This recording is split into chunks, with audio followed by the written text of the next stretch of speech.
So I actually haven't been able to do a lot of tours like I wish I could, but I have started. And I think that's what makes me happy when I jump on my bike. So eventually when we get into that, I'll tell you my love for biking, my love for riding, and, and what I intend to accomplish with my motorbike. Oh, But yeah, I haven't reached anywhere on my journey on my motorbike yet, but I am so proud to say that it's one of the most amazing things I've had to do with my life. It's one of the most fantastic things yeah. that I get to do on a leisure basis, but still on a very personal basis, because you get to take a lot of things in when you're on your bike. So it's we'll get into that.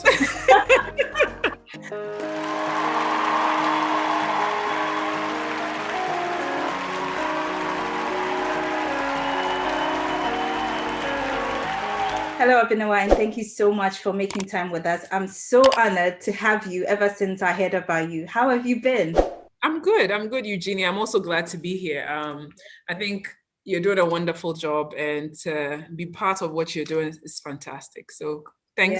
thanks for inviting me on here. Thank you for coming on. So from the very first time you introduced yourself, it was kind of a short introduction, but I was caught on it. Like I felt your energy when you said you were an engineer, and I was like, hats off.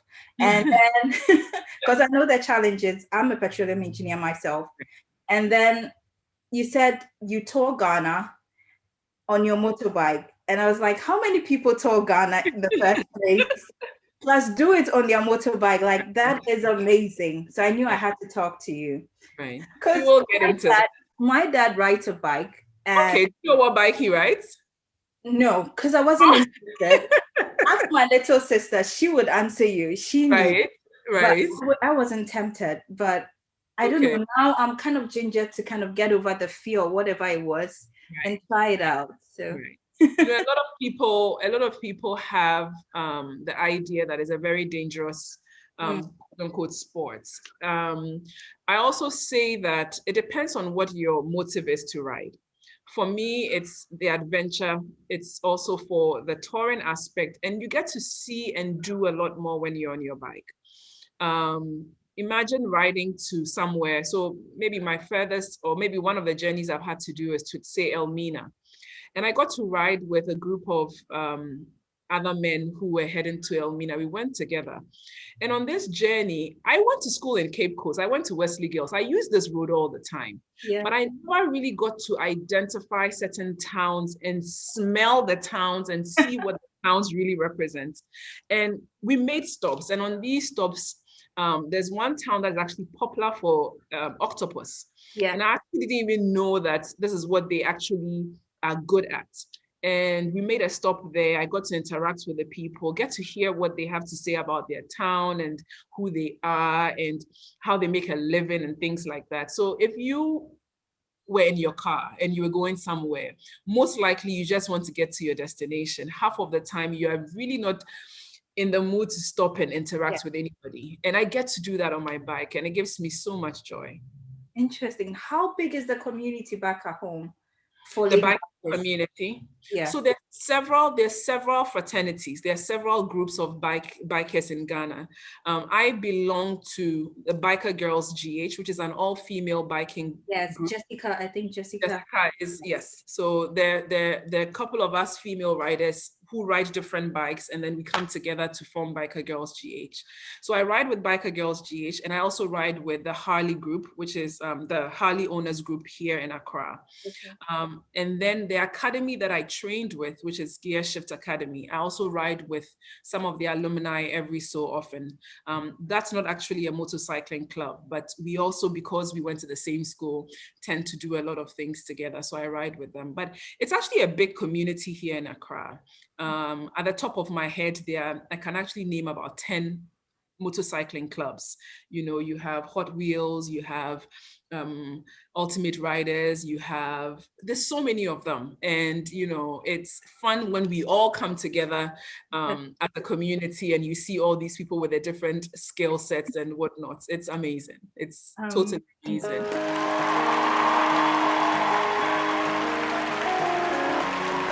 So when you wrote in your introduction, you just didn't say, I told the country on my motorbike. You said, I told the country on my motorcycle, a Harley Davidson Sportster. And I was like, wow, this lady has time to write the details. That shows your love for it. Yes. How did you get into it in the first place? You know, when I went to I moved to the US after secondary school for university, and there's a huge biking community in most of the towns that I found myself in. And one of the things that I used to identify with were the Harley groups and the women who rode with them. You wouldn't usually find only the women, you know, there are a lot of women who ride with their partners, and so they will pillion their partners. But you would see women who were actually riding, and it fascinated me so much. I'm not your typical tomboy or whatever, but I've always been adventurous. I mean, I started driving very, very early in life. A lot of people who knew me growing up would tell you, you'd see me on my bicycle at a very early age. When I was 13, I was riding from one end of Tema to the other. You know, I'm very much into that sporty type of adventure. So I saw that and I said to myself, I would really love to ride. But I just didn't know when or how I would ever get to start. And I kept postponing it because one thing in life was happening, one thing or the other. Until I moved to Ghana, and I met Jessica as a friend. When she started riding, we spoke about riding, and I said to her, you know, I've always wanted to ride, but I don't think I'm ready. I've never felt ready. And until a year and a half ago, when something happened in my family, and, you know, I realized, you know, life is short.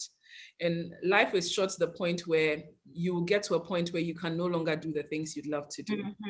And when we keep postponing all the things that we've put on our bucket list and say, I'm waiting for X to happen before I do it, you'll never get to it. So why not? Why not now? And so last a year and a little bit over, I said, I'm going to get into this. And it's been an amazing journey since. What was the reaction with family and friends when you told them? I think family was easy because they've always known that this girl is, family was easy. A lot of my friends, though, especially people who hadn't known me for a long time, couldn't marry the two, because a lot of people see me as quite a conservative person. And so they weren't sure. I mean, am I going through a phase? Some people thought I needed an intervention. You know, is there something worrying her? Is it midlife crisis? Why is she jumping on her motorbike? You know, they couldn't marry it because they've seen me as, you know, this electrical engineer who wakes up and, you know, has herself together, and they can't seem to figure out what is going on here. But a lot of people who knew me, friends who'd known me for years, they were like, oh, this is Nani, this is Yaa, this is who she is. So for most of my friends, it was hard. They were like, you know, are you sure? Is everything okay? And do you need help? You know? Crisis, maybe. I know. I said, no, I just have always wanted to do this. And this is something that I am passionate about. And anybody who rides with me will tell you that I'm a bike bae. You know, I wouldn't leave my bike alone. So yeah, that's who I am. Yeah. That's amazing. Did you face any challenges as in getting your gear or riding through town and people looking at you or something like that? You know, when I started riding, I was much bigger than I am now. And at that time, it was hard to find gear that would fit. You know, luckily I was able to order from the US and I got the gear in and whatnot. But locally, it's easy to find gear here. I mean, if you're a regular sized person, it's easy to, you know, there are so many shops that sells them and so many places to go. So for me, the fact that I went to a proper riding academy prepared me for safety. So there was no way I was going to jump on my bike without the proper safety gear, because one of the first things we learn is that you have to be in all the right gear all the time. And so you have to have your helmet, you need to have your jacket, and they're just not just any jacket, but it has to have all the protection on your elbows, your shoulder, your back. You need to have your gloves, you need to have your knee guards, you need to have the proper riding boots. So all those things you learn when you go to a proper riding school. And it's kind of cool when you're riding on the streets and people see you. And because you're geared up, they are not sure who you are unless you have long hair and they can see the hair. But I usually ride with my short hair. So until I flip up my helmet, people are like, hey, you know, and you get that reaction all that reaction is just priceless. I get it all the time, you know. It's fun for you rather than intimidating, is it? Yeah, I mean, a lot of people say it out of, you know, love. It's not a place of, hey, but you know what, it's actually out of admiration and out of love. So Oh. when I get that reaction, you know, especially the Okadas, it's funny because usually when you get to a traffic light, you're supposed to stop. And at that point, I would usually open up my helmet. So when we get there and we all stop, you know, they try to see who's, you know, there. And you can tell they're actually bowing and trying to give you some respect. I'm like, you know, it's not that deep. Amazing. So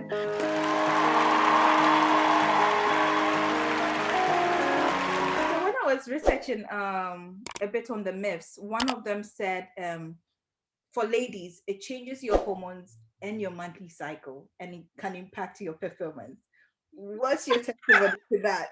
I don't know. I have never heard this before. I have never ever heard this before. Okay, so You for you, know, it never changed anything. it didn't. Actually, I feel like it improved my health. To be honest with you, I feel like every time I jumped on my bike and I came back, I felt like I had exercised and I felt much better and I felt more, I had gone through like a mental healing as well. So I had never felt any other, you know, way. And honestly, I am somebody who's had some level of hormonal issues and whatnot. And during my riding time, I feel like I've actually improved on my hormonal imbalance. So yeah, I really think it's a myth. It's a pure myth. The only thing is, if you're not a skilled rider, then you'll be releasing things like adrenaline and all those things. But if you are skilled and you're somebody who's learned the right way, I ride for the cruise effect. I don't ride for the speed effect. So I ride out expecting a leisure ride. I will speed up to a certain limit, but it's not as if I'm going out there for the speed. So the fact that I'm out there, I feel like I'm actually giving myself a break and putting myself both physically and mentally through a proper cycle. So I actually think not that I think, I know for sure that's a myth. That's a myth. That is totally a myth. Interesting. Another one that I saw also said riding a bike makes you boyish. Oh gosh. Yeah. You know, people have a perception about women who ride, and that's why for me it's important that I still keep myself who I'm very authentic as to who I am. And I always tell people a woman should be more than one thing. And what that means is that you shouldn't feel the urge and the need to be boxed into a certain category. As a woman, you should be able to be a lady. You should be able to be as open-minded. You should be able to be multifaceted and be able to explore every aspect of who you are as a woman, and not limited to the fact that, oh, you're supposed to be this way and not that way. You should be able to, and I'm saying this for all the positive things you can be as a woman. So I can wear my stilettos and wear my power suits and whatnot, and I can still wear my biking gear and keep it going, you know, and that should be who you are. You shouldn't feel that I'm a biker and I'm a biker. So I can't be Yaa, the corporate woman, and I can't be Yaa, the politician. You can't be all that as long as you're being true to who you are. And so that's the key thing. The key thing is to be sure that you understand who you are as a person and you're being true to who you are. I always say if I was going to do anything for show, biking wouldn't be one of them, you know. But and people think people who ride are doing it for show. And I said if I really wanted to just have a personality for public opinion, that wouldn't be one of them. There are so many other ways I can actually seek attention, and biking wouldn't be one of them. So if I wasn't true to who I am, I wouldn't explore my biking passion. I wouldn't explore my engineering passion. I wouldn't explore my policy passion. There's so many things that I do as a person that are so divergent from the views people have about who I am. Interesting.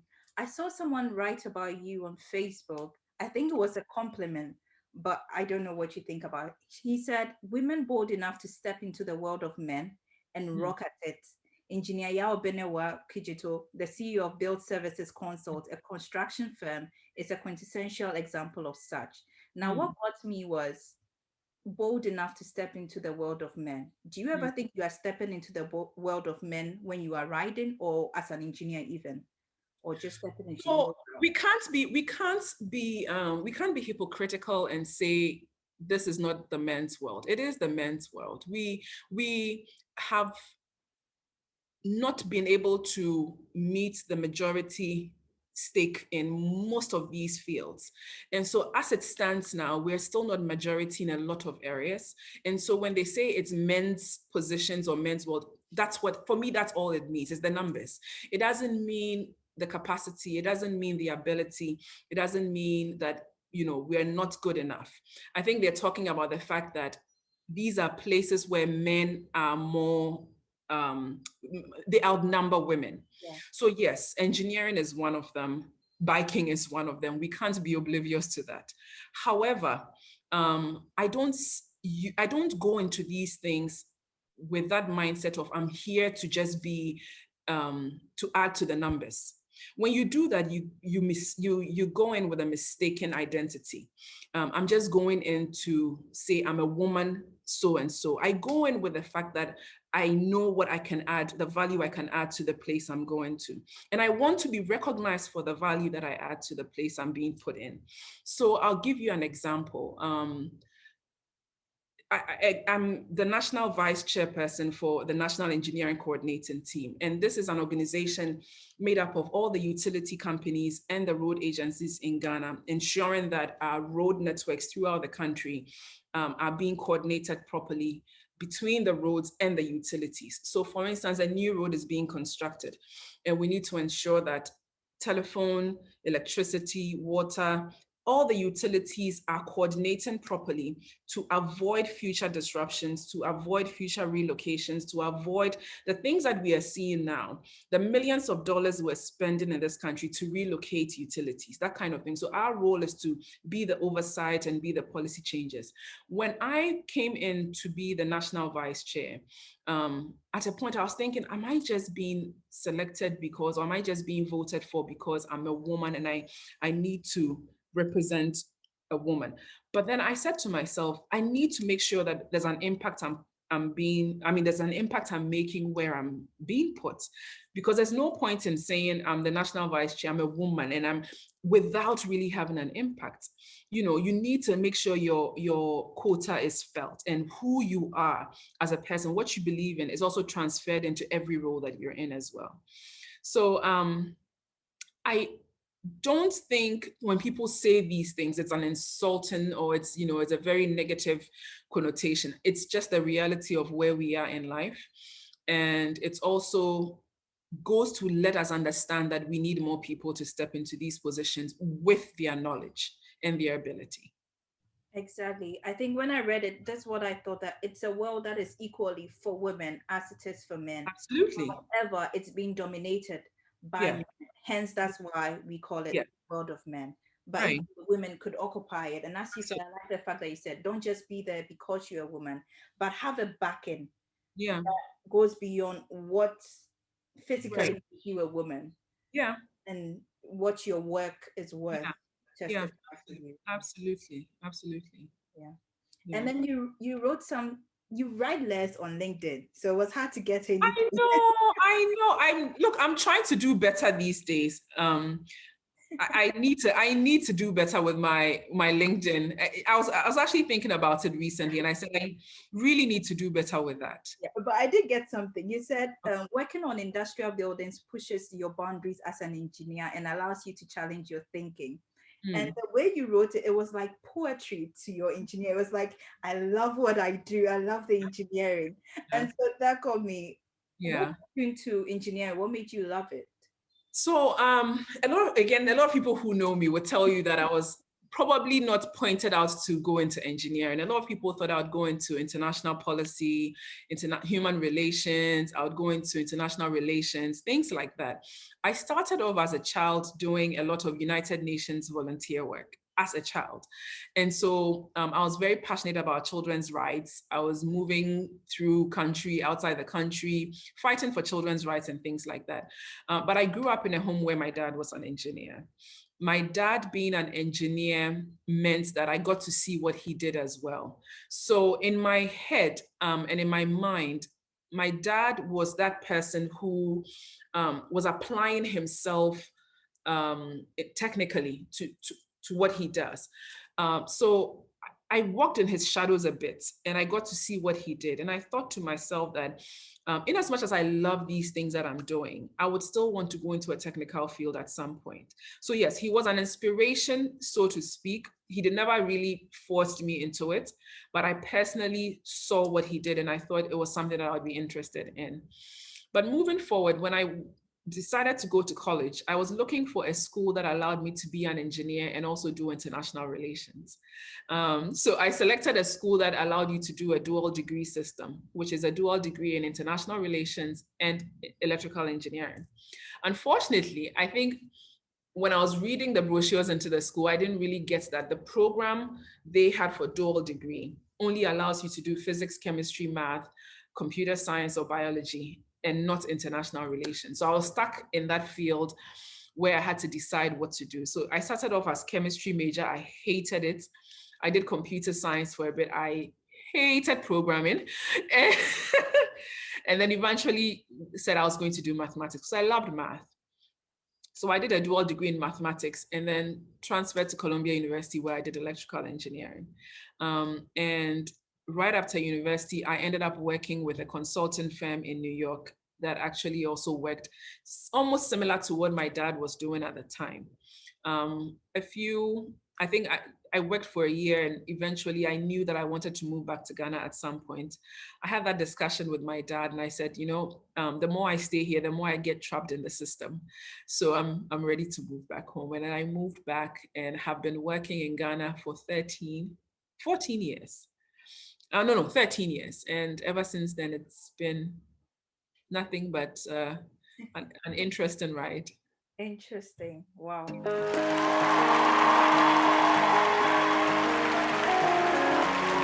So finally, what do you think we can do to help girls who want to get into bike riding, or into engineering? What support can we, the community, give them, and what advice would you give to the girls as well? I think as much as possible, we need to demystify all these things that we have said. A lot of girls thinking, oh, my hormones will change if I ride a bike. Come on now. But no, that's just generally, I think we need to make it not seem as abstract as it's supposed to be, especially with engineering. I think the way we teach science in our part of the world is also not very helpful. The sciences are taught in a very abstract manner and not practical. So a lot of girls do not find the interest. As women, we're very touchy and we want to see results and we want to see how, so when we're thinking about solutions to problems, we want to see the steps in which those solutions will be taken.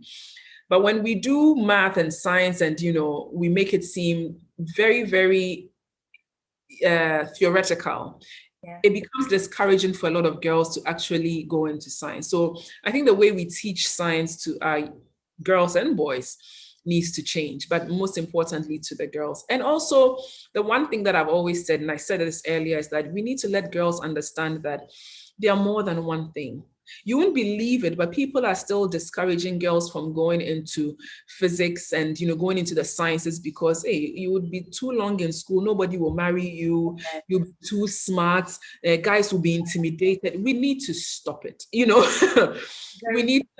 need to stop limiting the dreams of women. We need to allow women to be explore themselves to the fullest and be able to express themselves to the fullest and also give of themselves and give to humanity what they have in them innately.